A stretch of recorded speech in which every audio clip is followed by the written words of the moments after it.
네, 오늘 말씀은 우리가 흔히 알고 있는 말씀과 또 오해하고 있는 말씀들로 이루어져 있습니다. 그래서 여러분, 오늘 말씀을 잘 듣고 이해하는 것이 매우 중요합니다.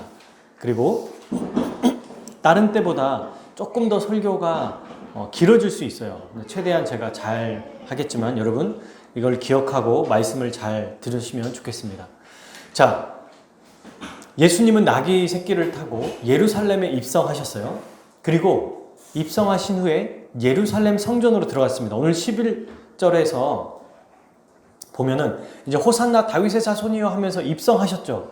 퍼포먼스를 보여주셨어요. 근데 들어가신 다음에 뭐 하셨냐면 들어가자마자 성전에 또 들어갔습니다.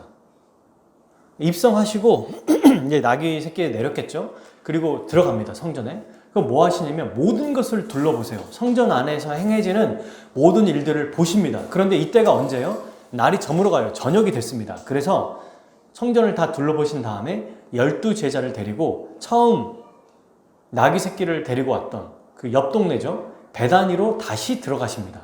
이게 지금 굉장히 의미심장한 모습이에요. 성전에 입성하시자마자 예루살렘에 들어가자마자 예루살렘이라는 도시에 들어가고 그 중심에 성전이 있죠. 성전에 들어가서 전체를 다 살펴본 다음에 다 눈으로 보고 나오신 거예요. 그리고 이제 그 다음날 베다니에서 나옵니다. 근데 예수님 배가 고프신 거예요. 아침을 안 드셨나 보죠. 그 멀리서 저기 보니까 무화과 나무가 있습니다. 여러분, 이스라엘은 두 나무가 크게 많이 무성하고 풍성합니다. 포도나무와 무화과 나무. 그러니까 무화과 나무나 포도나무에는 열매를 바로바로 먹을 수 있는 장점이 있는 거죠. 지금처럼 농약이 없었을 거 아니에요, 당시에. 그 무화과 나무는 1년에 2차례 정도 열매가 열린다고 해요. 먼저는 이파리가 풍성하게 맺혀지고 그리고 시간이 지나서 열매가 생깁니다.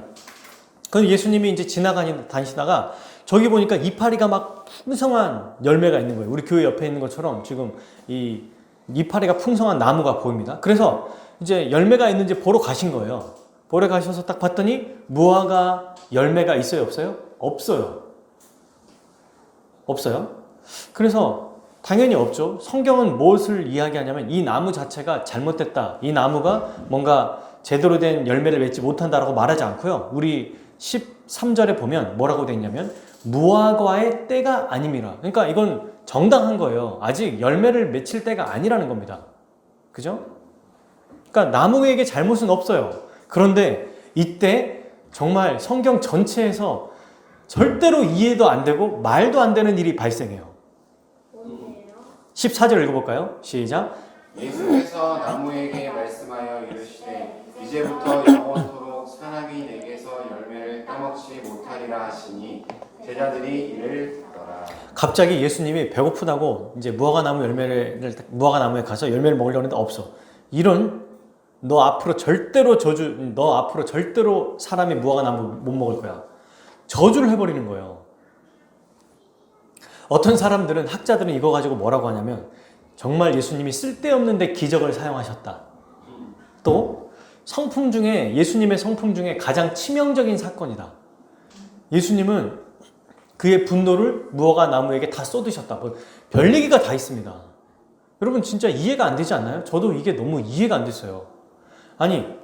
그 나무가 열매를 맺어야 되는데 못 맺었다면 모르겠는데 성경은 뭐라고 근거를 얘기하냐면 지금은 때가 아니다. 그러니까 이 나무만이 아니라 모든 무화과 나무가 지금 팔레스타인에 있는 나무가 열매를 안 맺었다는 겁니다. 근데 유독 그 나무를 보고 저주하십니다.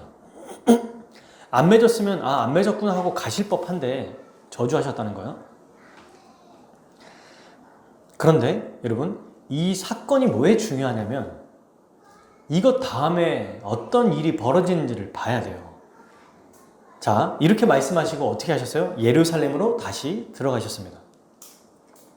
처음에 어떻게 하셨죠? 입성하신 다음에 예루살렘 전체를 둘러보시고 나왔어요. 그 다음에 어떻게 하셨어요? 무화과 나무를 보고 저주를 내리셨습니다. 다시는 열매를 따먹지 못하게 하겠다. 저주를 내린 거예요. 영원토록이라고 아예 쐐기를 딱 박아버리십니다. 그리고 이제 예루살렘으로 딱 들어갔는데 거기 들어가서 4가지의 행동을 하세요. 첫 번째, 성전 안에 뜰에서 매매를 하고 있는 사람들이 있습니다. 그 사람들을 내쫓았어요. 나가! 이러면서. 두 번째, 성전 안에 돈을 바꿔주는 사람들이 있어요. 지금으로 말하면 은행에 가면 환전해주죠. 우리 미국에 가거나 유럽에 가거나 그러면 앞에 환전소라는 데가 있잖아요. 거기서 달러나 뭐 유로화나 이런 뭐 현금으로 그 당시 나라의 돈으로 바꿔준단 말이에요. 그런 사람들이 있었는데 그 사람들이 바꿔주는 책상과 또 그 사람들이 쓰고 있는 이 테이블을 다 뒤집어 엎어버리십니다. 세 번째, 옆에서 보니까 비둘기를 파는 사람들도 있어요. 그 사람들도 엎어버려요. 그 의자를 못 앉게. 그리고 네 번째, 물건을 가지고 다닐 거 아니에요. 그 물건을 가지고 다니는 사람들이 성전 안으로 막 지나다니는데 못하게 하십니다. 자, 여러분, 그러면 이제 우리는 이걸 하나하나 좀 생각해 봐야겠죠. 첫 번째, 왜 성전 안에 돈을 바꿔주는 사람들이 있는가? 그리고 무엇을 판매하고 있는가? 이걸 봐야 돼요. 여러분, 유대인들은 구약에 보면 만 20세, 그러니까 남자들 중에 20세가 넘으면 모든 사람들이 다 반세겔이라고 하는 성전세를 내야 했습니다. 이게 율법이었어요. 반세겔은 오늘날로 말하면 약 20만 원 정도 됩니다. 그러니까 1년에 20만 원씩 성전세를 내는 거예요. 그 이유는 이제 제사장과 성전을 운영하는 비용이 필요한 거죠.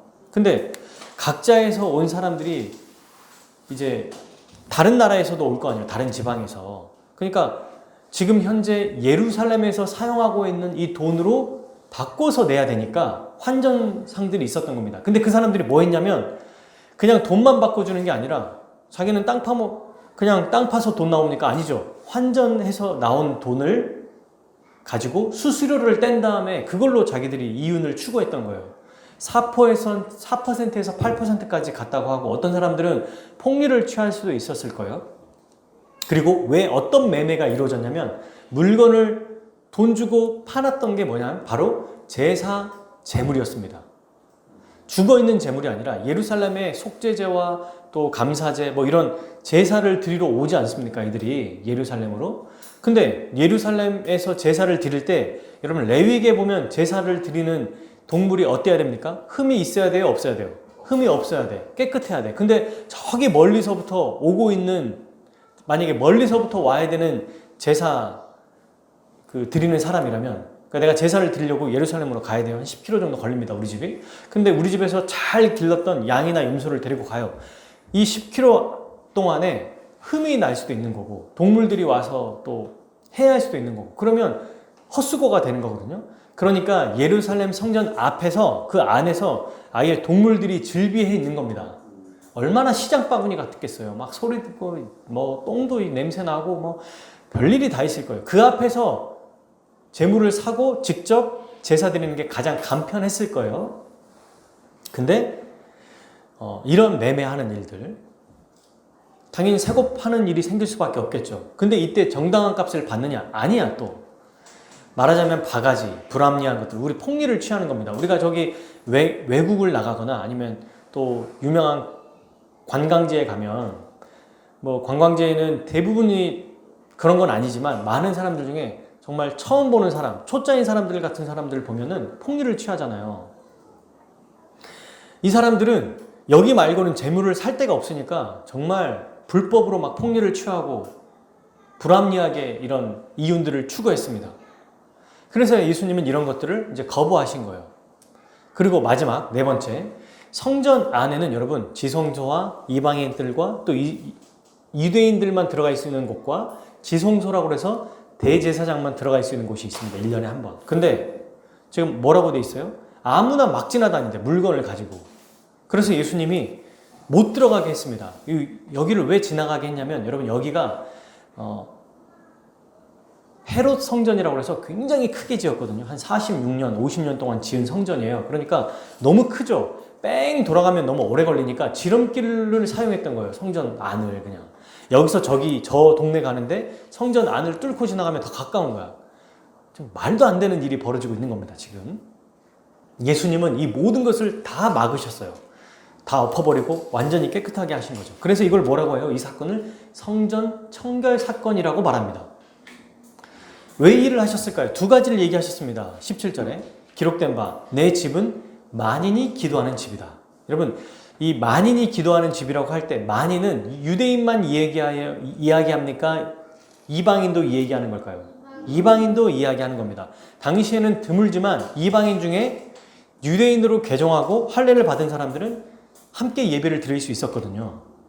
그리고 이방인의 뜰이라는 곳이 있었어요. 그곳에 이방인들이 와서 뭐 예배도 기도할 수 있는 곳이 있었다고 해요. 이것이 뭐 진짜냐 가짜냐 뭐 요즘에 역사적 사건 때문에 그런 게 있지만 어쨌든 이방인들이 와서 있을 수 있는 곳이 있었다고 합니다. 근데 그들이 기도할 수 없게 만들었어요. 왜요? 그곳에서 장사를 하니 누가 여기 와서 뭐 기도도 하고 이렇게 할 수 있었겠어요? 불가능해요. 여기서는 모두가 기도할 수 있는 집인데 자기들만 기도하고 장사 속으로 만들어 버렸습니다. 두 번째, 강도의 도굴, 강도의 이 아지트로 만들어 버렸어요. 왜요? 부당한 이득을 취하고 돈을 갈취하는 곳으로 만들었습니다. 하나님의 성전은 어떤 곳이에요? 원래 하나님의 임재하고 공평과 정의가 행해지고 착취와 갈취가 없는 곳, 부정과 부패가 난무하지 않는 곳이어야 되는데 오히려 거꾸로 돼버린 거예요. 성전에 오히려 돈이 많은, 돈이 막 함부로 매매되고 갈취되고 이런 일들이 벌어진 겁니다. 이 세상에 어떤 곳보다 더 정말 악랄한 곳, 별반 다를 게 없는 곳으로 만들어져 버렸어요. 누가 이렇게 만들었을까요? 잡상인들이? 이 성전을 감독하고 있는 대제사장과 서기관들이 이걸 조장하고 이런 분위기를 만들고 이렇게 한 겁니다. 그들은 여러분 세상의 쾌락과 세속적인 기쁨에 빠져 있었어요. 그래서 예수님이 오셔도 복음을 듣지 않고 지금 이 돈벌이가 쏠쏠하거든요. 엄청난 겁니다. 이 지금 교회 안에서 장사하고 있는 게 너무나 큰 이익을 주고 있는 거예요. 그러니까 예수님이 이렇게 한 행동을 보고 이들이 어떻게 했는지 아세요? 18절 읽어볼까요? 시작. 대제사장들과 서기관들이 듣고 예수를 어떻게 죽일까 하고 꾀하니 이는 무리가 다 그의 교훈을 놀랍게 여김으로 그를 두려워함이더라. 네. 지금 예수님이 이렇게 하니까 어떻게 해요? 사람들이 관심을 갖고 들어요. 예수님 말씀을. 그러면 예수님 말씀을 들으면 어떻게 됩니까? 장사도 더 이상 하지 않고 환전도 더 이상 하지 않고 물건도 팔지 않으면 누구에게 이 피해가 와요? 자기들한테. 착취하고 갈취한 돈을 더 이상 못 받으니까. 불법적인 행위를 할 수 없기 때문에 이 일들이 이제 벌어진 겁니다. 여러분, 예루살렘 성전이 지금 어때요? 거룩하고 정결합니까? 부정적이고 부패하고 불법이 난무합니까? 후자죠. 불법이 난무해요. 지금 예루살렘이 이렇다는 것은 이스라엘 백성의 영적인 상태가 어떻다는 걸 보여주는 거예요. 이 사건은. 이스라엘이 현재 이런 사건이 이런 상태다. 이걸 보여주는 겁니다. 그리고 여러분 예수님은 19절 날이 저물매 그들이 성 밖으로 나가더라. 예수님이 오시자마자 성을 완전 다 뒤집어 엎고 다시 나가신 거예요. 그죠? 그리고 이제 그 다음날 또 이제 3일째가 되는 거죠. 예루살렘에 입성한 3일째 다시 베단인지 어딘지 가셨습니다. 그리고 아침에 다시 이제 또 지나가요. 예루살렘으로 가고 있는 중이에요. 그러니까 지금 보세요, 여러분. 예루살렘 총 몇 번 들어가요, 처음에? 예루살렘에 입성해서 성전에 들어가셨다가 나왔죠. 그날 입성하시는 날. 두 번째, 아침에 무화과 나무를 저주하고 다시 성전에 들어가서 전부 다 엎어버리고 다시 나오셨죠. 세 번째, 이제 성전으로 들어가시는 이 길목이에요, 지금. 이때 딱 보니까 아침에 딱 지나갔는데 무화과 나무가 뿌리째 완전히 말라버렸어요. 어제 저주하셨던 그 나무가 완전히 말라버린 거야. 죽어버린 거야. 그래서 21절 베드로가 생각이 나서 여짜오되 라삐어 보소서 저주하신 무화과 나무가 말랐나이다. 뭐라고 했냐면 예수님 어제 저주하셨던 그 나무가 완전히 말라버렸습니다. 예수님 말씀대로 저주가 성취되었습니다. 죽었습니다. 이렇게 말씀하셨어요. 여러분 우리가 흔히 오해하고 있는 게 뭐냐면 이 성전을 깨끗하게 한 이 사건만 가지고 만인이 기도하는 집이니까 기도하지 않는 것을 회개해야 된다. 뭐 적용할 때 보통 또 성전에서는 자꾸 뭐 불법을 행하고 이런 거 해서는 안 된다. 만인이 기도하는 집이기 때문에 우리는 더 열심을 내야지 여기에서 뭔가 다른 거 해서는 안 된다. 이렇게 해석하는 경우가 있는데 이거는 성경을 오해하는 겁니다. 그렇게도 볼 수 있죠. 물론 성전이 그러니까 교회가 그런 곳이니까 기도하는 집이 맞죠. 그런데 여기서 말하고자 하는 것은 그런 의도가 전혀 아니에요. 우리는 성경 전체의 관점, 구속사적 관점이라는 관점으로 성경을 봐야 돼요. 그러니까 하나님이 구원을 위해서 어떻게 이 구원을 이끌어 가시고 사람과 사건을 다뤄 가시는지를 봐야 돼요. 그냥 역사의 하나의 일련의 사건을 쭉 나열한 게 아니라 성경은 하나님이 의도하신 바, 마가는 지금 이 말씀을 이렇게 기록한 이유가 무엇인지를 파악해야 된다는 거예요. 단지 성전을 깨끗하게 해야 된다 하고 넘어가면 도대체 무화과 나무 저주는 무슨 상관이 있는 겁니까? 이게 무슨 연관이 있죠? 그리고 잘 보세요. 이 당시에 샌드위치 기법이라고 해서 다 알 필요도 없어요. 뭐가 있냐면 무화과 나무를 그러니까 어떤 이야기를 하기 위해서 샌드위치 앞과 마지막에 이 사건을 배치해 놓습니다. 그건 뭐냐면 이 가운데 사건이 처음과 끝의 사건과 연결되어 있음을 말해주려고 가운데에 사건을 넣는 거예요. 여러분 예를 들어볼까요? 혈루병에 걸린 여인 사건 기억나시죠? 그죠? 거기에서 어떤 지금 일이 벌어지고 있었어요? 혈루병에 걸린 여인 따로 또 귀신 누구죠? 죽어가는 아이 따로 사건이 아니라 그 아이를 살리려고 예수님이 가는 중에 혈루병에 걸린 여인이 옵니다. 그리고 그 여인이 믿음으로 예수님의 옷자락을 붙잡잖아요. 그죠? 그리고 네 믿음대로 따라 너의 믿음대로 될지어다 라고 말씀하시고 보냅니다. 그리고 왔더니 이 아이가 죽었다고 얘기해요. 그러니 믿으라고 하잖아요. 지금 여기서 말하는 게 뭐예요? 혈루병에 걸린 이 여인의 믿음을 본받아야 된다. 지금 이 두 가지 사건이 따로따로 있는 게 아니라 하나의 사건으로 하나의 메시지로 봐야 된다는 것을 지금 마가는 이야기하고 있는 겁니다. 성경이 많은 경우 이 당시에는 이렇게 말하자면 문학적 기법을 통해서 메시지를 전했어요. 지금 성전 청결 사건은 어디와 어디 사이에 있어요? 무화과 나무를 저주하는 사건과 저주가 성취된 사건 사이에 있습니다. 문맥으로 성경을 봐야 된다는 거예요. 따로따로 떼놓는 게 아니라. 그래서 마가가 굳이 이 안에 여기다 넣습니다. 그러면 이게 뭐냐면 자, 무화과 나무를 저주하는 사건이 뭔지를 봐야겠죠, 먼저. 의도적으로 연결했던 게 뭔지 알기 위해 이제 무화과 나무를 봐야 됩니다. 여러분 만약에 성전 청결이 진짜 목적이었다면 무화과 나무를 보실 때 저주하면 안 돼요. 죽여버리면 안 됩니다. 성전을 깨끗하게 하는 게 목적이었다면. 그러면 제가 생각하기에는 어떤 일을 하셨어야 되냐면 그냥 무화과 나무에 썩은 부위가 있을 거 아니에요? 그럼 그 썩은 부위만 잘라내야 돼요. 또 그 무화과 나무 옆에 큰 나무가 있는데 얘 때문에 열매를 못 맺게 하면 그 나무를 잘라버려야 돼요. 무화과 나무는 손대지 말아야죠. 왜냐면 무화과 나무 자체는 계속해서 자라갈 수 있게 해줘야 되는 걸 해야 된다는 겁니다. 근데 어떻게 해요? 그 안에 있는 곤충이나 해충을 잡아서 죽이지 않고 무화과 나무 자체를 저주해 버리셨어요. 이거는 보세요. 그러니까 이 말은 뭐냐면 성전을 깨끗하게 하려고 하는 이 사건은 우리가 볼 때는 깨끗하게 한 거지만 결국 뭐 한 거다? 회복하게 하는 거나 청결하게 하신 게 아니라 성전을 파괴하신 행위예요, 이게. 아예 그냥 저주하시는 사건이랑 마찬가지라고 볼 수 있습니다. 성전을 저주한 사건이에요, 완전히. 이 깨끗하게 하는 거, 다 뒤집어 엎어버리는 거는. 자, 다 깨끗하게 해서 다시 회복하겠다가 아니라 없애버리겠다는 얘기입니다, 이거는. 그 앞에 문맥에서 나와요. 여러분, 보통 구약 성경에서 이스라엘 백성을 심판할 때 선지자들이 어떤 비유를 썼냐면 포도나무, 특별히 무화과 나무에 대해서 비유를 많이 사용했어요. 심판할 때 이스라엘 백성과 유다 백성을 심판할 때 이스라엘 백성을 심판할 때 무화과 나무를 많이 썼습니다. 시편 105편 33절에 보면 그들의 포도나무와 무화과 나무를 치시며 그들의 지경에 있는 나무를 찍으셨도다. 또 여러분 예레미야 8장 13절 여호와의 말씀이니라 내가 그들을 진멸하리니 포도나무에 포도가 없을 것이며 무화과 나무에 무화과가 없을 것이며 그 잎사귀가 마를 것이라 내가 그들에게 준 것이 없어지리라 하셨나니. 또 여러분 하박국에 잘 알고 있는 말씀 있죠.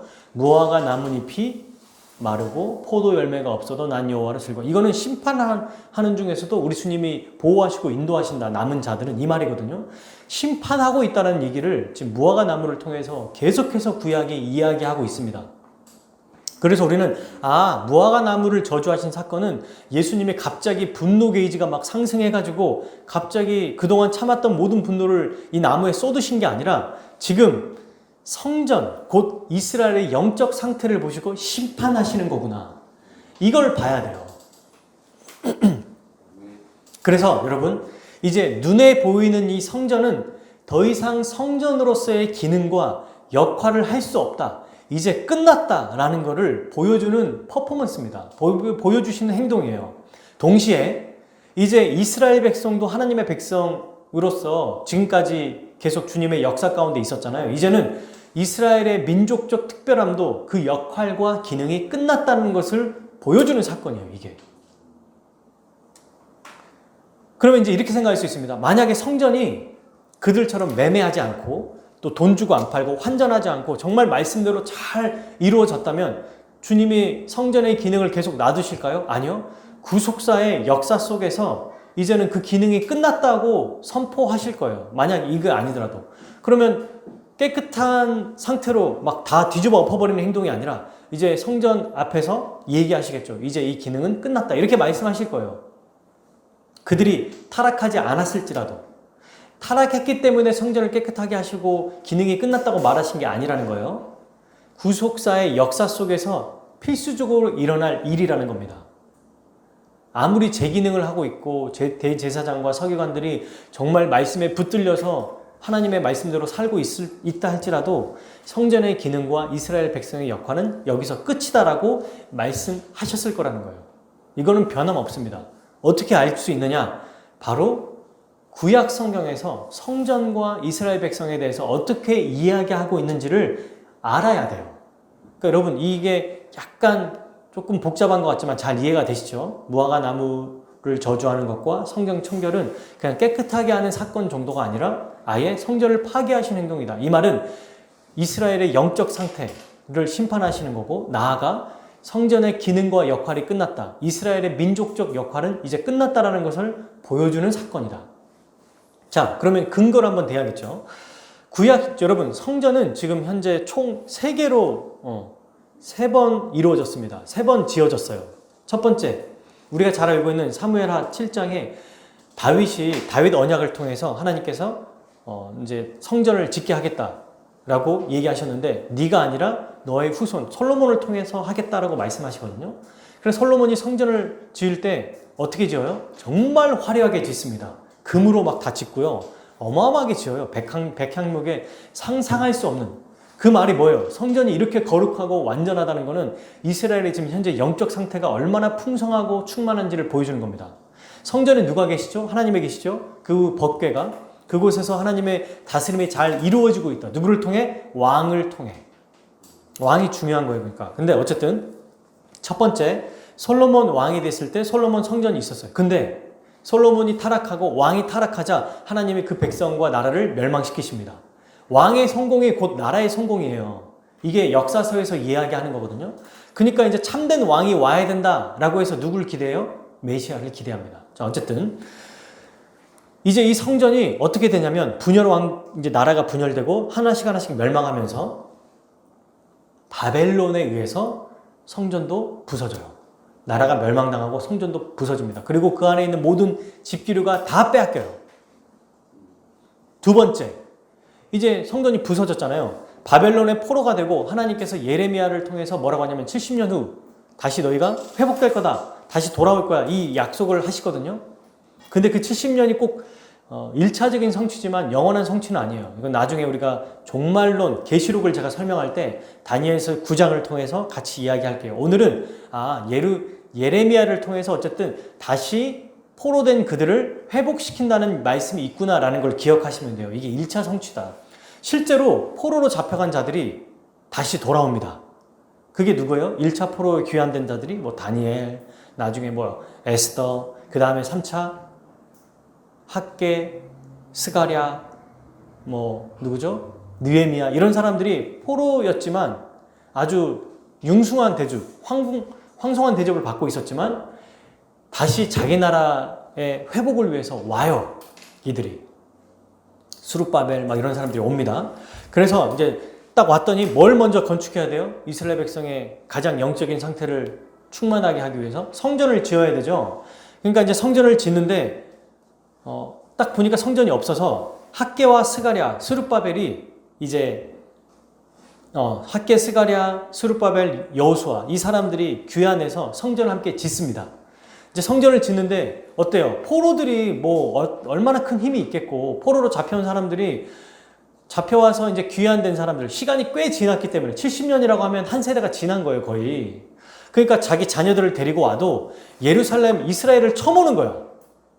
마치 외국에서 한국에 처음 온 것처럼 처음 보는 거야. 여기를 뭐야? 이런 데가 있었구나. 이러면 옛날같이 끈끈하게 성전을 잘 지을 수 있었겠어요? 돈이 있습니까? 뭐가 있습니까? 그러니 성전을 이제 지었는데 너무 허름합니다. 너무 허름해요. 근데 이 성전도 BC 63년에 로마가 쳐들어왔을 때 또 다시 망가뜨려요. 그래서 이때 세 번째 헤롯 대왕이 로마의 그 치하 안에서 성전을 몇십 년 동안, 어떤 데는 80년, 어떤 사람 때는 뭐 50년 동안 성전을 짓습니다. 굉장히 웅장하고 화려하게 지어요. 지금 예수님이 들어갔다 나왔다는 이 성전을 지었다는 겁니다. 그러니까 들어갔는데 하루 종일 보시고 나오신 거잖아요. 너무 크니까. 이게 여러분 이스라엘이 세운 첫 번째 솔로몬 성전, 두 번째 포로 때 세웠던 성전, 세 번째 지금 헤롯 대왕이 세운 성전이에요.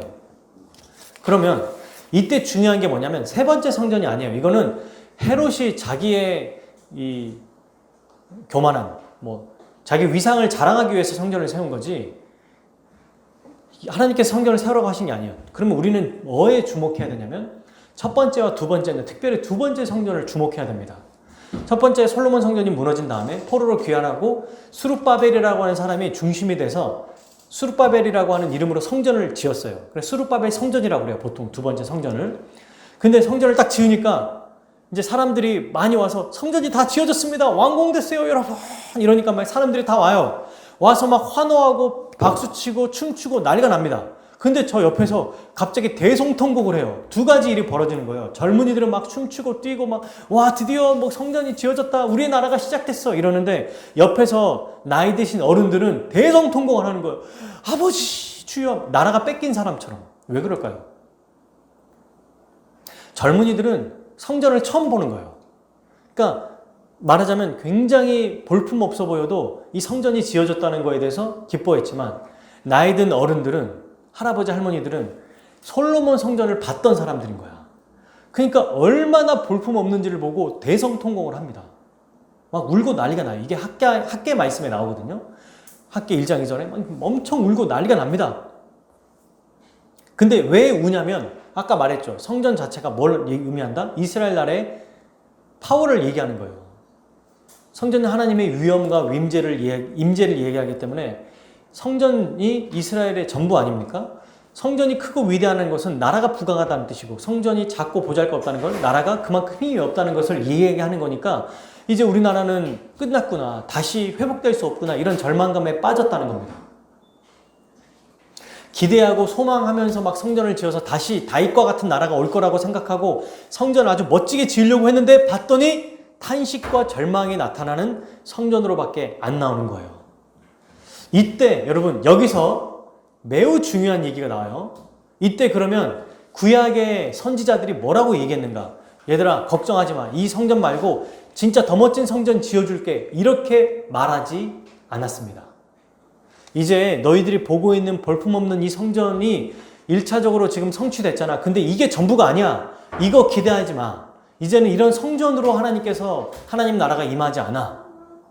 그의 후손, 그의 아들 메시아를 보내서 성전이 다시 너희들이 생각하는 그 하나님 나라가 다시 올 거야. 이걸 지금 얘기합니다. 그러니까 이 2차 성전이 지어지고 무엇을 말씀하시냐면 성전 자체에 집중하지 마라. 이건 건물일 뿐이다. 이제는 진짜 메시아가 오기 때문에 그분을 믿어라. 그분께 나아가라. 이 얘기를 하는 거예요. 자, 우리 한번 찾아볼게요. 학개 2장 1절에서 9절 말씀입니다. 구약 성경. 다른 말씀도 많이 있는데 시간상 제가 학개 말씀만 찾아볼게요. 학개, 스가랴, 말라기, 소선지서, 대선지서에 다 그런 얘기가 나와 있어요. 학개는 어디냐면 그러니까 성경, 구약 성경 제일 뒤에서 세 번째 있죠. 우리가 지난주에 말라기 이전에 스가랴를 받고 스가랴 이전에 학이라고 써져 있어요. 학. 그 학 2장 1절에서 9절 1313페이지 11 혹은 12, 13 있어요.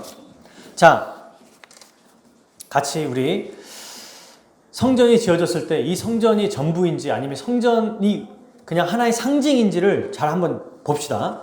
2장 1절에서 9절 읽어볼게요. 시작. 일곱째 달 곧 그날 20일에 여호와의 말씀이 선지자 학개에게 임하니라. 이르시되. 자, 여러분 학개 2장 2절이에요. 이제부터 시작. 너는 스알디엘의 아들 유다 총독 스룹바벨과 여호사닥의 아들 대제사장 여호수아와 남은 백성에게 말하여 이르라. 뭐라고 해요? 유다 총독 스룹바벨과 대제사장 여호수아와 남은 백성에게 말해라. 이렇게 지금 하나님이 학개에게 말하시는 거예요. 어떻게 말하라고요? 읽어볼게요. 너희 가운데 남아있는 자 중에서 이 성전의 이전 영광을 본 자가 누구냐? 이제 이것이 너희에게 어떻게 보이느냐? 이것이 너희 눈에 보잘것없지 아니하냐? 그러나 여호와가 이르노라. 스룹바벨아 스스로 굳세게 할지어다. 여호사닥의 아들 대제사장 여호수아야 스스로 굳세게 할지어다. 여호와의 말이니라. 이 땅 모든 백성아 스스로 굳세게 하여 일할지어다. 내가 너희와 함께하노라. 만군의 여호와의 말이니라. 지금 뭐라고 해요? 이전의 영광은 봤지. 지금 이 성전 얼마나 보잘것없냐. 그러나 굳세라. 내가 굳세게 할 거다. 일해라. 자, 걱정하지 마라. 5절부터 9절까지가 어떤 성전으로 나타날지를 보여줘요. 이미지를 읽어봅시다. 너희가 애굽에서 나올 때에 내가 너희와 언약한 말과 나의 영이 계속하여 너희 가운데 머물러 있나니 너희는 두려워하지 말지어다. 만군의 여호와가 이같이 말하노라. 조금 있으면 내가 하늘과 땅과 바다와 육지를 진동시킬 것이요 또한 모든 나라를 진동시킬 것이며 모든 나라의 보배가 이르느니 내가 이 성전의 영광이 충만하게 하리라. 만군의 여호와의 말이니라. 은도 내 것이요 금도 내 것이라. 만군의 여호와의 말이니라. 이 성전의 나중 영광이 이전 영광보다 크리라. 만군의 여호와의 말이니라. 내가 이곳에 평강을 주리라. 만군의 여호와의 말이니라. 아멘. 지금 뭐라고 말해요? 학개는 하나님께서 뭐라고 말하라고 하십니까? 지금 눈에 보이는 성전 보잘것없지. 근데 이게 전부가 아니야. 얘들아, 내가 하늘과 땅과 바다와 모든 나라를 완전히 뒤흔드는 그런 이 모습을 보여주겠다. 모든 나라를 진동시킬 거다. 모든 나라의 보배가 다 내 것 아니야. 여기 지금 28절에도 얘기하잖아요. 은도 내 것이요 금도 내 것이다. 근데 다 내 것인데 내가 그냥 보잘것없는 성전 이거 하나 지어놨겠느냐? 이게 전부가 아니다. 얘들아, 이 성전의 영광이 솔로몬의 성전보다라고 말해요. 지금 그죠? 이 이전의 성전이 뭐예요? 7절에 솔로몬 성전을 얘기하거든요. 가장 영광스러운 그 성전보다 훨씬 더 영광이 충만하게 할 것이다. 이렇게 얘기합니다. 그리고 9절, 이 성전의 영광이 훨씬 더 클 거고 내가 이곳에 평강을 주리라. 누가 오셔서 일을 행하십니까? 예수 그리스도. 성전에게 주목하지 마라. 이제 주님이 오실 거다. 메시아가 온다. 지금 여러분 학개 하나를 찾아봤지만 스가랴, 우리 읽었던 거 기억나시죠? 학개 뒤에 스가랴가 나오죠. 9장 제가 그냥 볼게요. 10절. 시온의 백성아 기뻐하라. 예루살렘의 백성아 즐거이 외쳐라. 보라, 내 왕이 내게로 오신다. 그분은 의로우시며 구원하시는 왕이시다. 그분은 겸손하시어 나귀를 타신다. 나귀 새끼를 타고 오신다. 그러면서 10장 4절에 이렇게 돼 있어요. 유다에서 모퉁이 돌 같은 사람이 나오고 장막의 말뚝 같은 사람이 나온다. 성전이 다시 새로워진다 이 말이 아니에요. 다시 짓는다 말이 아니에요. 사람이 자꾸 온다는 얘기를 해요. 그리고 그에게서 전쟁터에 활 같은 사람이 나오고 모든 통치자가 나온다. 여러분, 구약 성경은 계속해서 뭘 얘기하고 있어요? 성전이 더 이상 그 어떤 과거의 솔로몬과 같은 영광이 아니라 메시아가 오셔서 그 영광보다 더 찬란한 영광을 보여줄 거다. 성전이 말하는 핵심은 하나님 나라에 대한 이야기거든요. 근데 이 하나님 나라는 성전이 지어졌을 때 그 나라의 복을 누렸는데 이제는 성전이 아니라 메시아가 왔을 때 하나님 나라의 복을 누린다. 아니 진짜 하나님 나라가 임한다는 거예요. 성전은 하나의 모형일 뿐이다라는 걸 보여줍니다. 그래서 이스라엘 백성이 열심히 2차 성전을 짓고 허름하니까 부수고 다시 짓지 않습니다. 헤롯이 자기 멋대로 짓는 거예요. 그냥 상관하지 않습니다. 근데도 생각하지 않죠. 어쨌든 지어진 그 성전에, 왜냐하면 2차 성전도 로마에서 부서졌으니까 그 성전을 어쨌든 예배드리고 거기서 또 율법을 가르치고 했던 거예요. 예수님은 그 성전 자체를 거기서 제사 드리는 걸 거부하지 않으셨어요. 그들의 잘못된 것들을 행하셨죠. 그러면서 뭐라고 하셨어요? 그 행위를 통해서 이제는 이 성전이 더 이상 성전의 기능과 역할을 하지 않을 거다라는 걸 보여준 거예요. 여러분, 지금 성전에 넉빠지게 보고 있는 이 당시 포로기 이스라엘 백성에게 하나님은 다윗의 후손을 통해 메시아 그리스도를 통해 이 너희들이 생각하는 하나님 나라가 회복될 거라고 말씀하신 거예요. 그러므로 여러분, 이제는 과거의 성전의 기능과 역할이 끝났다면 어디서 하나님께 예배드리고 기도하고 응답받고 찬양하고 임재가 이루어지죠? 교회. 먼저 참 성전이신 예수 그리스도를 통해서 이 모든 일이 이루어집니다. 건물이 성전이 아니라 주님이 이제 공생애를 시작하면서부터 예수님을 믿고 따르는 자가 구원을 얻어요. 성전에 들어가서 제사 드리는 자가 아니라 믿고 따르는 자가 구원을 얻는다고 예수님이 계속해서 선포하셨잖아요.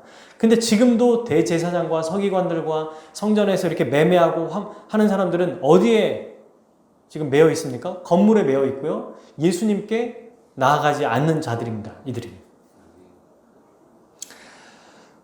근거가 있습니까? 네.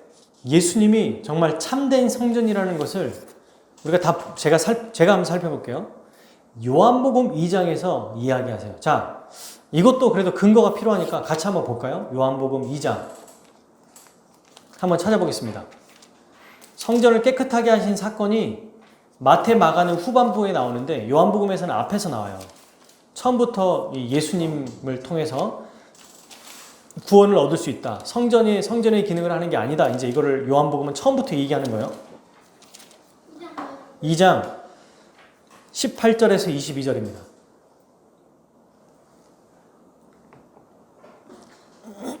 자, 읽어볼게요. 대답하여 예수께 말하기를 내가 이런 일을 행하니 무슨 표적을 우리에게 보이겠느냐. 이게 뭐냐면 앞에 뭐 했어요? 13, 14, 15, 16 보세요. 노끈으로 채찍 만들어서 그냥 막 다 양이랑 염소를 다 내쫓습니다. 돈 파는 사람들 돈 쏟아버리고요. 상 엎어버리고 이렇게 하고 있어요 지금. 그러니까 아까 우리가 살펴봤던 성전을 청결하게 한 사건이에요 이게. 그래서 이제 유대인들이 말합니다. 네가 대체 뭐길래 야 네가 뭔데 지금 이렇게 하고 있어? 라고 말하죠. 그랬더니 19절 시작. 예수께서 대답하여 이르시되 너희가 이 성전을 헐라 내가 사흘 동안 일으키리라. 유대인들이 이르되 이 성전은 46년 동안 지었거늘 내가 3일 동안에 일으키겠느냐. 자 21절이 중요하죠. 그러나 예수는 성전된 자기 육체를 가리켜 말씀하신 것이라. 그죠? 그리고 이제 죽은 자 가운데 살아신 후에야 제자들이 이 말씀하신 것을 기억하고 성경과 예수께서 하신 말씀을 믿었더라. 성경이 뭐예요? 구약 성경. 이제 성전으로 하나님의 임재가 일어나고 하나님 나라가 임하는 게 아니라 메시아를 통해서 일이 일어나는구나. 바로 예수님이 참된 성전이고 그분께 나아가고 그분을 믿고 그분께 회개하고 그분께 복을 구하는 게 맞구나. 이걸 알았다는 거예요. 제자들도. 언제요? 예수님이 부활하신 후에야 알았다는 겁니다. 이렇게 상을 얻고 뒤엎었다는 건 뭐냐면 성전이 이제 더 이상 그 기능을 할 수 없다는 걸 보여주는 사건이라는 거예요. 이제 이해되시죠? 구약을 잘 알면은 이게 어떤 의미를 가지고 있는지를 알게 됩니다. 여러분, 그리고 또 하나의 마지막 근거가 있어요. 예수님이 십자가에서 죽으셨을 때 어떤 일이 벌어졌죠? 성소의 휘장이 위에서부터 아래까지 찢어졌어요. 이게 뭘 얘기하는 겁니까? 바로 건물이 참된 성전이 아니라 예수 그리스도가 참된 성전으로서의 역할을 행하셨다. 그 일을 행하신다. 그분을 통해서만 하나님 앞에 모든 사람이 나아갈 수 있다는 것을 보여주는 겁니다. 그죠? 그게 바로 마가복음 15장 38절 이에 성소 휘장이 위로부터 아래까지 찢어져 둘이 되니라. 주님을 통해서 주님의 역할을 통해서 모든 성전의 일들이 이루어진다는 것을 보여줬어요. 근데 여러분 이것이 끝이 아닙니다.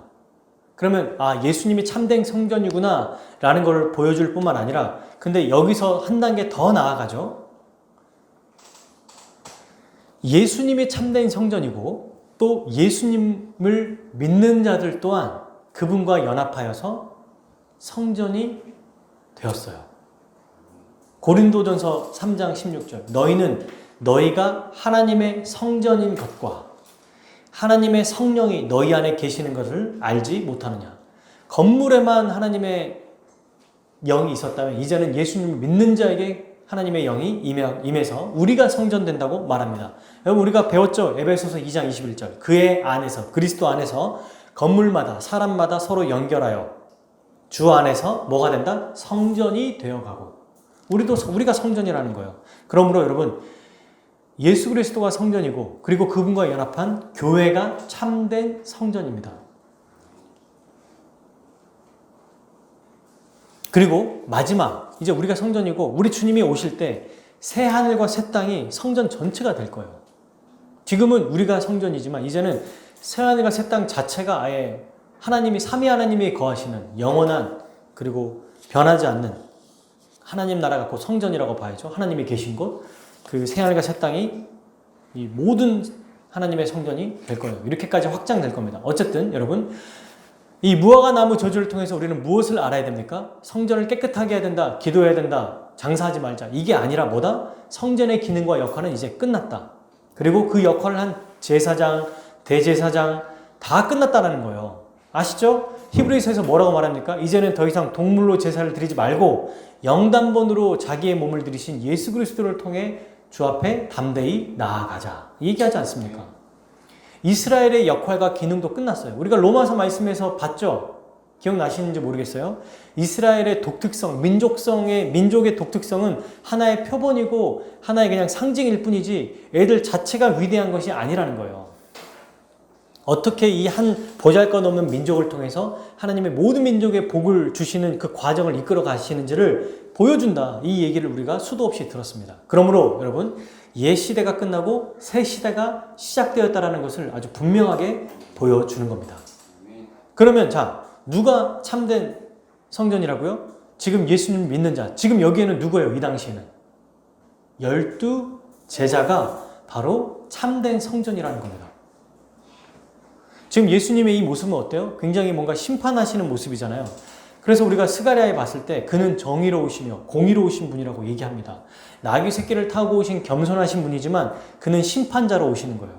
믿는 자에게는 구원을 주시고 믿지 않는 자에게는 성전을 청결하신 것처럼 파괴하신 것처럼 완전한 파괴자로 오시는 겁니다. 심판자로 오시는 거예요. 그래서 여러분 우리가 이 말씀을 오해하지 않아야 되죠. 교회는 기도하는 곳이다. 만인이 기도하는 집이다. 딱 패를 붙여놓고 기도하자 이런 의미도 있지만 그게 1차적인 목표가 아니에요. 성경에서 말하는 건 더 이상 건물, 이 예배당은 이거는 건물이다. 마치 이게 거룩한 곳이고 이 성전 자체가 하나님이 계시고 아니에요. 우리 믿는 자들 안에 있는 거예요. 그러니까 어디든 예배 드릴 수 있어요. 건물이 없어도 예배 드릴 수 있다는 거예요. 근데 뭔가 자꾸 이거를 오해하면은 건물 자체를 신성시하는 이미 2000년 전에도 안 했던 행동을 하게 된다는 겁니다. 이것들도 이제 우리가 잘 생각해야겠죠. 그리고 여러분 이제 우리가 성전이라는 걸 할 때 눈에 보이는 건물이 성전이 아니라 예수 그리스도가 참 성전이고 그분과 연합된 자들이 참 성전이라는 걸 알 때 22절과 마지막 마가복음 11장 25절의 말씀이 이해가 됩니다. 이거를 따로 설명하면은 무슨 말인지 갑자기 이해가 안 돼요. 다 별개 같아요. 무화과 나무 저주했고 성전을 청결했고 무화과 나무가 실제로 저주가 성취됐어요. 그리고 예수님이 이제 제자 베드로가 말합니다. 예수님 무화과 나무가 진짜 말라버렸네요. 죽어버렸어요. 예수님 말씀대로 저주가 성취되었습니다. 그랬더니 예수님이 뜬금없는 얘기를 하시는 거예요. 읽어볼까요? 22절, 23, 24, 25절. 하나님을 믿으라. 내가 진실로 너에게 이르노니 누구든지 이 산더러 들려 바다에 던져지라 하면 그 말하는 것이 이루어질 줄 믿고 그 마음에 의심하지 아니하면 그대로 되리라. 그러므로 내가 너희에게 말하노니 무엇이든지 기도하고 구하는 것은 받은 줄로 믿으라. 그리하면 너희에게 그대로 되리라. 서서 기도할 때 아무에게나 혐의가 있거든 용서하라. 그리하여 하늘에 계신 너희 아버지께서도 너희 허물을 사하여 주시리라. 아멘. 너무 뜬금없는 얘기 같지 않아요? 다 별개 같잖아요. 우리가 제일 많이 오해하는 거. 이 산, 그러니까 멀쩡한 산을 잘라가지고 바다에 던져라.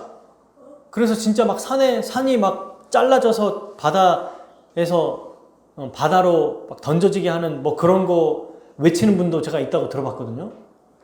믿음이 있으면 그것도 할 수 있다. 갑자기 성전을 파괴한다고 하고 없애버리고 무화과나무 저주를 내린 다음에 이런 뜬금없는 얘기를 하시고 용서하라고 그러고 너무 별개 사건인 것 같지만 다시 정리하면 구속사적 관점과 문맥을 통해서 보면 바로 이것은 우리에 대한 이야기입니다. 교회, 제자들에게 얘기하는 거잖아요. 내가 진실로 너희에게 이르노니 라고 말합니다.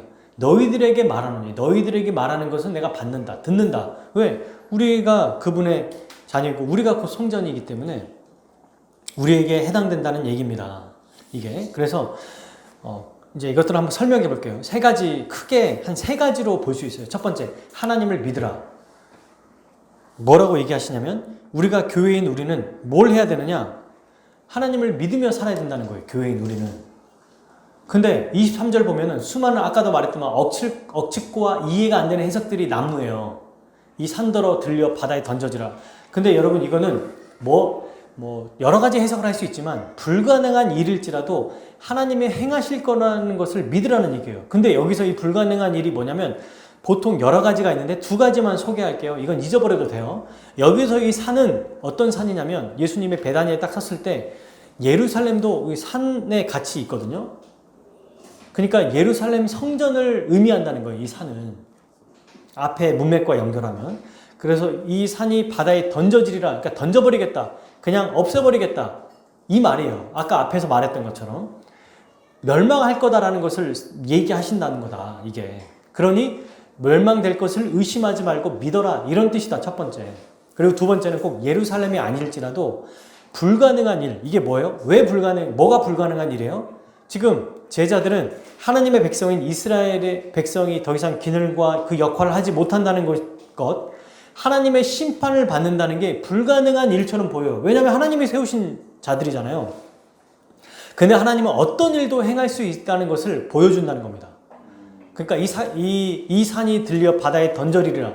그리고 이것을 믿어라. 이 말은 예루살렘 성전이 멸망할 것이라는 걸로 해석하든지 간에 아니면 이스라엘 백성 전체가 심판받아서 하나님이 이스라엘 백성을 버리실 거란 이스라엘의 어떤 이 민족적 특성을 더 이상 취하지 않을 거라는 것.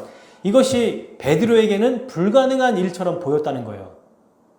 하나님 백성을 버리는 것처럼 보이니까. 근데 그럴지라도 하나님은 어떤 일들도 행하실 수 있다. 그러니 그런 하나님을 믿어라. 이런 뜻입니다. 이스라엘 백성을 심판하신다는 내용이죠. 여러분, 사랑하는 여러분. 우리는 그러면 이게 우리와 무슨 상관이 있는가? 교회로서 우리는 더 이상 건물이 아니라 교회로서 우리는 이제 하나님을 믿어야 된다. 하나님이 어떤 일을 행하시는 분임을 믿어야 되는가? 심판하시는 분임을 믿어야 된다. 믿는 자에게는 구원을 베푸시고 믿지 않는 자에게는 심판하시는 분임을 믿어야 된다는 것을 우리에게 적용해 볼 수 있어요. 그죠? 근데 여기서 중요한 포인트는 어디서 가져올 수 있어요? 성전을 청결하실 때 행했던 그 행동. 지금 성전 안에 아까 어떤 자들이 있었어요? 매매하고 판매하고 환전하고 또 불법을 취하는 목사들, 장로들, 집사들, 권사들, 님들을 제가 붙이지 않아 죄송해요. 성도들. 그러니까 교회 안에 있지만 정말 참되게 이 주의 말씀대로 살지 않았던 그의 뜻대로 순종하지 않았던 자들을 심판하신 거거든요. 앞에. 지금 이것도 그렇게 행하신다는 것을 믿으라는 겁니다. 나는 지금 몇 대째 기독교인이니까 나의 부모가 믿음이 좋으니까 이런 게 지금 해당되지 않는다는 걸 얘기해요. 여러분, 이스라엘 백성들에게 선지자들이 특히 중요하게 얘기한 게 뭐냐면 후대 자녀들의 교육에 대해서 아주 중요하게 얘기했습니다. 모세도 너희 자녀들에게 이것을 가르치라. 모압 언약을 통해서도 그랬죠. 또 누구죠? 여호수아에게 죽기 전에 그러니까 여호수아도 뭐라고 그랬어요? 모세가 말한 그것을 너희 백성들에게 너희들도 너희 자녀들에게 계속해서 가르쳐라. 그래서 문설주, 문지방 다 쓰라고 하잖아요. 또 그러니까 누구죠? 에스라가 가르치면서 이스라엘 백성을 다 모아놓고 또 가르칩니다. 자녀들의 교육이 그만큼 중요하다는 거거든요. 1세대는 몰라요. 1세대는 알아요. 2세대는 몰라요. 그러니까 얘기합니다. 지금 여기서 여러분 하나님을 믿으라고 할 때는 그냥 교회에 있으면 열심히 신앙생활하면 누구나 다 구원받는다는 것을 믿으라는 얘기가 아니에요. 그분의 심판이 임할 거다. 이렇게 생각해요. 적당히 신앙생활해도 내가 했던 행동이 있는데 내가 그래도 내가 몇 대째 집안인 줄 알아요? 우리 엄마 아빠가 얼마나 대단한데 장로님이고 목사님이고 선교사님이고 우리 엄마 아빠가 이런 일을 하는데 내가 교회 온 것만 해도 지금 몇 년째 교회를 빠지지 않고 왔는데요. 나 같은 자를 심판하시겠습니까? 이런 교만하고 게으른 생각, 나태한 생각을 버려야 된다는 겁니다. 물론 참되게 믿는 자들은 구원을 이루라고 하는 그 말씀이 이루어지지만 여러분 익숙해져서는 안 돼요. 교회 안에 있는 누구도 종교 행위를 하는 사람, 형식주의로 신앙생활하는 사람에게 무늬만 가지고 있는 사람에게 우리 주님은 심판하신다는 것을 보여주는 겁니다. 우리의 종교 행위가 어쩌면 형식주의에 빠져 있는 건 아닌지를 봐야 돼요. 여러분, 무화과 나무가 열매 없는 나무를 보고 저주하셨거든요.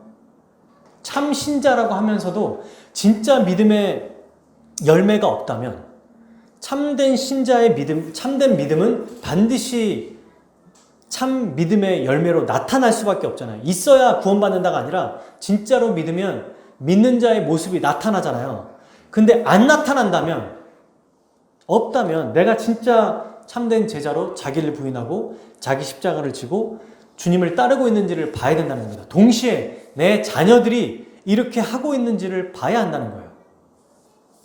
주일을 어떻게 보내고 있죠? 내 자녀들은 저를 포함해서 하는 얘기예요. 주일을 어떻게 생각합니까? 예배 시간을 어떻게 생각합니까? 학교 생활보다 직장 생활보다 더 귀하게 여기나요? 기도하는 시간을, 말씀을 보는 시간, 듣는 시간을, 찬양하는 시간을, 헌금하는 시간보다 헌금하는 따로 내어서 주님께 드리는 이 헌금을 귀하게 여기는지, 아니면 그냥 하니까 하는 거고 아까워하는지, 교제하고 말씀을 공부하고 성경을 보고 말씀대로 살아가는 것을 정말 귀하게 여기는지 생각해 봐야 돼요. 실제로 우리 아이들이 교회에 와서 그냥 이스라엘 백성의 영적 이 부패한 상태처럼 그냥 엄마 아빠가 믿으니까 나도 그냥 의련히 믿고 나도 알아서 구원받겠지라고 하면서 이렇게 살아가고 있는가? 아니면 진짜 진지하고 중요하게 여기며 살아가고 있는가를 파악하고 생각해 봐야 될 것입니다. 그냥 종교 행위를 하고 있는 것을 내버려 두고 있는지, 참된 하나님께 예배하고 있는지, 자녀가 뭘로 알고 있냐면, 자녀와 우리 자신은, 자녀들을 키울 때 부모는 예배드리고 또 말씀 공부하고 기억하게 하는 것을 어느 것보다 중요하게 여긴다면 이것을 놓치지 말아야겠죠. 또 우리 자신은요, 직장 생활, 또 우리가 어떤 약속, 이런 것보다 이 예배 시간을 더 중요하게 여겨야겠죠. 또 말씀을 듣는 시간을 어떤 것보다도 귀하게 여겨야겠죠. 토요일부터 준비하는 자세, 옷차림, 헌금을 준비하는 것, 예배 시간의 태도, 설교를 진지하게 듣는지 아닌지, 아니면 받아들이는지, 우리가 그냥 부모가 내버려 두는지, 말과 태도는 어떤지, 이 아이들이 정말 순종적인지 반항적인지, 여러분 이게 왜 중요하냐면 부모에게 순종적이지 않으면 결국 하나님도 무시하거든요. 험리와 비느하스 아시죠? 제사장의 아들인데도 걔네들은 부모에도 그렇게 무시했던 자들이 하나님 성전에 가서 정말 음란한 짓도 하고 성전의 재물을 마음대로 먹었습니다. 너무너무 중요한 겁니다. 또 부모가 어떤 행사나 평일에 아이들을 위해서 행복하고 좋은 일들을 계획하잖아요. 저도 그렇거든요. 근데 그때 좋은 의도로 할지라도 주일보다 뭔가 더 중요하게 여기지 않도록 만드는 게 중요합니다. 뭔가 그러니까 예배가 끝나고 오늘 예배만 드리고 오후에는 그냥 마음대로 놀아도 돼 라고 하는 어떤 분위기와 뉘앙스를 풍기지 않도록 조심해야 돼요. 여행을 가거나 놀러 가거나 할 때도 이제 어떤 주일날 예배 끝나고 그냥 확 가면 돼. 말씀이나 설교 나눔이나 이런 거는 그렇게 중요하지 않아. 예배도 그냥 예배만 참석하면 되지 굳이 우리 교회에서 예배 드릴 필요 있냐? 다른 교회에서 예배 드리면 되지 하는 이런 갖가지 하나하나의 일련의 모습들이 아이들로 하여금 예배가 중요하긴 해도 그렇게 꼭 중요한 건 아니야. 우리의 삶이 행복하게 사는 게 더 중요해 라는 인식을 줄 수 있다는 거예요. 이 당시에 이스라엘 백성들은 정말 말씀에 철두철미하게 지켰던 자들이 있었고 형편없이 아이들을 키웠던 자들이 있었습니다. 여러분, 그래서 오늘날 저도 교회를 보면 특별히 목회자들 자녀 중에 목사님 말씀 듣지도 않고 부모의 말씀에 순종하지도 않고 말씀을 듣지도 않고 자기 멋대로 행동하고 이기적이고 아주 멋대로 살아가는 망나니들 같은 애들이 얼마나 많은지 몰라요. 그런 애들이 커가지고 이제 교회 직분을 얻게 되면 목사고 뭐고 없어요. 하나님의 뭐가 없습니다. 자기 멋대로 행동해. 어른이 이걸 못 막으면 더 어려운 일이에요. 고집까지 생깁니다. 자기 주관까지 생겨가지고 교회를 좌지우지해요. 열심히 하고 부모가 몇 대째 신앙인이니까 목딱 이렇게 뭔가 하나의 직책을 받아가지고 교회 공동회의라든지 재직회 때 자기의 사람을 만들고 자기의 팔을 만들고 목사님을 쫓아내고 또 자기 뜻대로 행하는 이 악랄하고 비열한 짓을 행한다는 거예요. 언제부터? 어렸을 때부터 이렇게 말씀대로 순종적이지 않는, 정말 그 안에서 복되게 살아가지 않는다면 이런 일이 비일비재하게 벌어진다는 거예요. 이 이스라엘의 상태가 어땠냐? 지금 현재 이런 상태라는 거예요. 그들뿐만 아니라 자녀들까지도 형편없이 지금 돼 있는 이런 상태에 우리 주님이 오셔서 다 쓸어버립니다. 뒤엎어버리고 채찍으로 다 때리고 쫓아내버리는 거예요. 하나님을 믿으라. 그 일을 못할 것 같아? 몇 대 때 신앙이고 엄마 아빠가 믿음 좋고 너희가 믿음 좋다고 순종적이지도 않고 말씀도 안 듣고 멋대로 행동하는데 너희들 원가지도 아끼지 않는데 가지고 온 가지를 아끼겠느냐? 로마서 말씀 기억해야 됩니다. 진짜 백성은 구원받죠. 참된 그 두렵고 떨림으로 구원을 그래서 이루라고 말씀하신 거예요. 안전하고 우리가 보호하는 속에 있는 건 맞지만 동시에 우리의 종교 행위, 내가 정말 형식주의로 살고 있는 게 아니지, 매너리즘에 빠지고 있는 거 아닌지, 오늘 예배 왔을 때도 그냥 그렇게 우리 주님이 곧 오신다고 생각할 때 내 삶의 태도가 정말 맞는지 봐야 된다는 거예요. 나와 우리 자녀들을. 제가 왜 이 아이들 얘기를 하는지 아세요? 바로 구약의 성전을 건축했을 때 멋모르는 사람들은 막 좋고 막 기쁘고 날뛰었어요. 근데 그때 에스라가 다시 얘기합니다. 아이들에게, 이 1세들에게 다시 가르쳐요. 2세대들에게. 이 일을 우리가 잘 전해야 된다는 거예요. 처음 믿는 사람도 마찬가지입니다. 그냥 기존에 내가 교회를 다녔던 그 탓성에 젖어서 이 교회도 이럴 것이다, 하나님은 이럴 것이다, 이렇게 생각하면 안 됩니다. 말씀을 통해서 다시 우리의 생각을 바꾸고 다시 성경의 관점대로 내 관점을 바꿔서 정말 왜 이 땅에서 삶을 살아가는지, 내가 직장생활을 왜 하는지, 학교를 왜 다니는지, 목회를 왜 하는지를 바르게 정립하여서 주의 뜻대로 살아가야 될 거예요. 그걸 잘 가르쳐야 돼요. 우리 아이들에게. 이 일을 해야 됩니다. 여러분, 오늘날은 자녀가 우상이 된 시대입니다. 그래서 그냥 애가 잘못해도 나무라진 않아요. 사과를 안 시켜요. 죄송해요, 잘못했어요. 집에서도 애들을 혼내도 부모가 요즘에는 그 이제 아이들을 쉽게 대하니까 혼내긴 해도 애들이 막 표정이 안 좋아도, 누가 부모 앞에서 그런 표정이죠. 옛날 같으면 막 이렇게 찍소리 못 했는데 지금은 표정 안 좋아도 그냥 가만히 있어도 내버려 두는 거예요. 그러다 보니까 아이들이 이제 점점점 편해지는 거예요. 부모님도 편해지고 또 교회도 편해지고 어른들도 편해지고, 그러다가 이제 나중에 결국에는 그러니까 부모를 무서워하지 않기 때문에 하나님의 말씀도 무서워하지 않는 일이 벌어질 수 있거든요. 저도 그걸 경험했고요. 수많은 사람들을 봤습니다. 너무나 많은 경우를. 그래서 우리가 이 자녀들을, 특별히 우리도 두려워하고 자녀들도 하나님을 두려워하는 아이들도 키워야 된다. 왜? 자녀는 우리의 것이 아니니까. 내 자녀가 아니에요. 만약에 내 거면 내가 혼나고 마는데 이 자녀는 하나님의 자녀입니다. 그래서 이건 저에게도 하는 얘기예요. 우리 두 아이들을, 우리 3명의 아이들을 주의 자녀, 주의 뜻대로 길러야 돼요. 나중에 결혼해서 아이가 돼도 내 자녀가 아닌 거예요. 주님의 말씀에 순종적인 자녀가 되도록 집에서부터 이 자녀를 순종적인 자녀로 키워야 된다. 표정과 눈빛, 말투, 행동 이런 것들이 정말 꺾였는지, 아니면 겉으로는 순종하는 것 같지만 결국에는 그 안에 막 이 분노와 막 어떤 거부하는 마음이 있는지, 이러면 정말 꺾어야죠. 끝까지. 그런 게 훈련이 돼야 되는 게 맞다고 우리 많은 믿음의 선배들이 이야기하시죠. 근데 이제 자녀들을 생각하고 사랑한다는 이유로, 처벌하지 않는다는 이유로 너무 이 아이들을 내버려 두고 또 사랑한다고 하고 어리다고 내버려 둬서는 안 된다. 어느 때에는 반드시 이 아이들이 말씀에 잘 들어가도록. 그게 바로 우리 모두가 살 길이에요. 그게 우리 성전이 깨끗해지는 일이에요. 우리 교회가 바르고 건강해지는 일입니다. 이 일을 우리가 기억해야 돼요. 그리고 두 번째, 예수님 뭐라고 하셨어요? 기도하고 구하는 것을 받은 줄로 믿으라고 하셨잖아요. 기도할 때 믿음을 가지고 기도하는 것이 얼마나 중요한가. 여러분, 왜 우리의 기도를 들어주시죠? 내 행위 때문인가요? 내가 잘해서? 착한 마음이 있으니까? 신앙생활 열심히 해서? 아니에요. 우리는 다 죄인입니다. 예수 그리스도를 보시고 우리의 기도를 들어주시는 거예요. 우리의 생각과 행위에 달려있는 게 아닙니다. 기도의 응답은 주님께 달려 있어요. 그러니 얼마나 다행입니까? 주님께서 이 모든 일을 다 행하셨기에 주님 때문에, 주님 덕분에 우리의 기도가 응답된다는 거예요.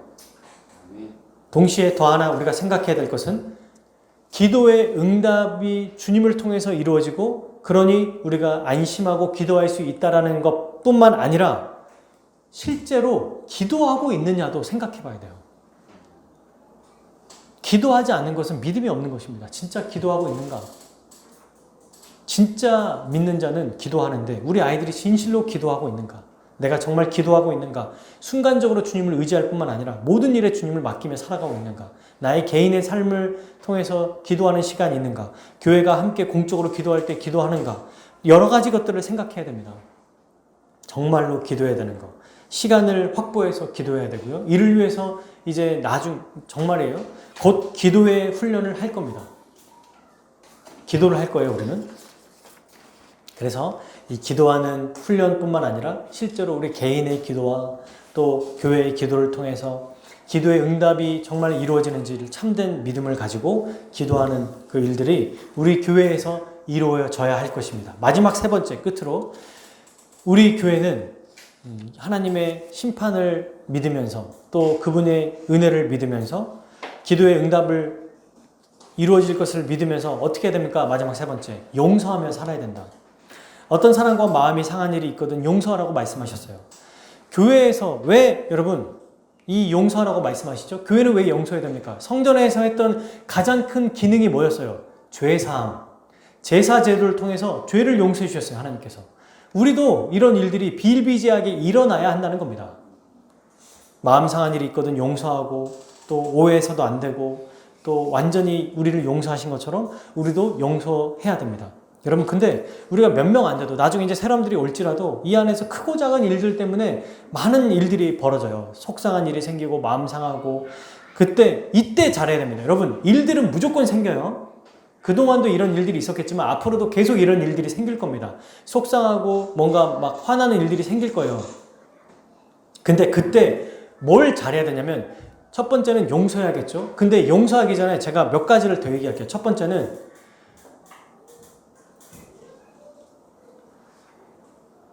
대부분 말을 통해서 이 모든 일들이 벌어지거든요.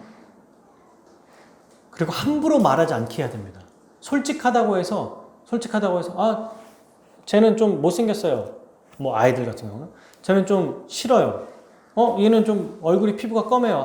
쟤는 또 다리가 좀 짧아요. 쟤는 좀 피부가 이래요. 이렇게 이제 어린 아이들이나 그런데 나이가 든 우리 초등학생, 중학생, 고등학생 어른들도 아무렇지도 않게 이게 솔직하다고 하면서 어른들 중에서도 그냥 막 그렇게 해버리면 이제 기분이 나쁜 거예요. 이모, 삼촌, 형, 저기 사모님 이러면서 오늘 화장이 떴는데요? 전혀 안 맞는데 화장이? 옷이 좀 오래됐어요? 안 씻었어요? 이렇게 이제 이거는 너무 사심 없이 얘기하는 건데 근데 이 말을 함부로 하지 않고 이기적으로 말하지 않고 또 하지 않도록 우리 스스로 조심하고 아이들에게도 그런 것들을 해야 된다는 겁니다. 그리고 두 번째가 겉과 속이 다르지 않게 행동해야 됩니다. 괜찮아요 할 때 진짜 괜찮아야 되고요. 감사합니다 할 때 진짜 감사해야 되는데 그렇게 안 해요. 여러분 에베소서에 보면 그렇게 나오잖아요. 진실하게 대하라. 이게 너무너무 중요합니다. 나중에 교회론할 때 더 구체적으로 아주 실제적으로 배울 겁니다. 그리고 마지막 세 번째, 뭔가 어떤 억측이나 내가 그것 때문에 기분이 나빠. 그러면 그 순간 말하거나 그 순간 해결하려고 하지 말고 시간을 둬라. 그러면 보입니다. 여러분 제가 보니까 어떤 일에 화가 딱 났을 때 진짜 신기한 게 자기가 보고 싶은 것만 보는 거예요. 카톡을 딱 봤을 때 제가 저희 센터 관사들이나 아니면 통합회의 할 때 이렇게 쭉 그 모임이 있잖아요. 그 카톡에 쭉 보는데 뭔가 기분 나쁜 대화나 말투가 탁 나오는 거 비춰져. 그때 기분이 확 상해가지고 뭐라고 한마디 할까 하다 참아요. 운전 중이니까 못 쓰기도 하고. 그러다가 이제 생각해 봅니다.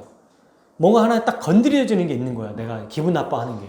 근데 한 시간이 지나고 3일이 지나고 5일이 지나고 이제 마음이 좀 가라앉혀지죠. 그리고 한 일주일 정도 지나서 딱 보면은 안 봤던 게 보여지네. 분명히 그 글이 그 글인데 거기서 빠뜨렸던 게 있는 거예요. 그리고 오해가 풀려요. 아, 이 사람이 의도한 게 이런 의도가 아니었구나.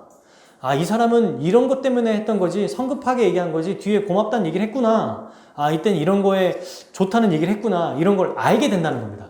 사과를 했구나. 근데 그냥 사람이 뭔가 그 순간만 딱 봤을 때는 그것 보고 많은 죄를 저지를 수 있다는 거예요. 그래서 여러분, 용서를 해야 되는데, 용서하기 위해서 중요한 얘기를 했어요. 말하는 거, 솔직하게 하는 거, 또, 뭐죠? 곧바로 화를 내지 않는 것. 이런 것들이 이제 우리 교회에게 필요하다라는 것을 알아야 됩니다. 이것을 알 때 우리는 진심으로 회개한다면 용서해 줘야 한다. 날마다 이 용서가 나타나야 할 것이에요. 여러분, 이 모든 것을 끝으로 우리가 할 수 있을까요? 못합니다. 우리가 정말 하나님을 믿음으로 그의 심판 속에서 참되게 우리 스스로 종교 행위가 아니라 참되게 믿음으로 날마다 살아갈 수 있을까요? 아이들을 정말 참된 믿음으로 키워낼 수 있을까요? 못해요. 안 된다고.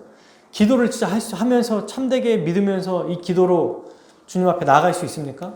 용서를 할 수 있습니까? 못합니다. 어떻게 해야 되죠? 참된 성전이신 예수 그리스도께 돌아가야 되죠. 그분 십자가로 다시 돌아가야 돼요. 다시 십자가를 기억하고 다시 말씀 안에 거해야 됩니다. 그때 나와 내 가족들, 우리 교회를 십자가 은혜로 충만하게 만들어야 합니다. 충만해지게 해야 돼요. 그럴 때 교회로서 거룩하게 살아가는 진짜 교회의 역할을, 기능을 감당할 수 있을 것입니다. 이런 교회, 우리 교회가 되기를 축복합니다. 우리 함께 같이 기도하겠습니다.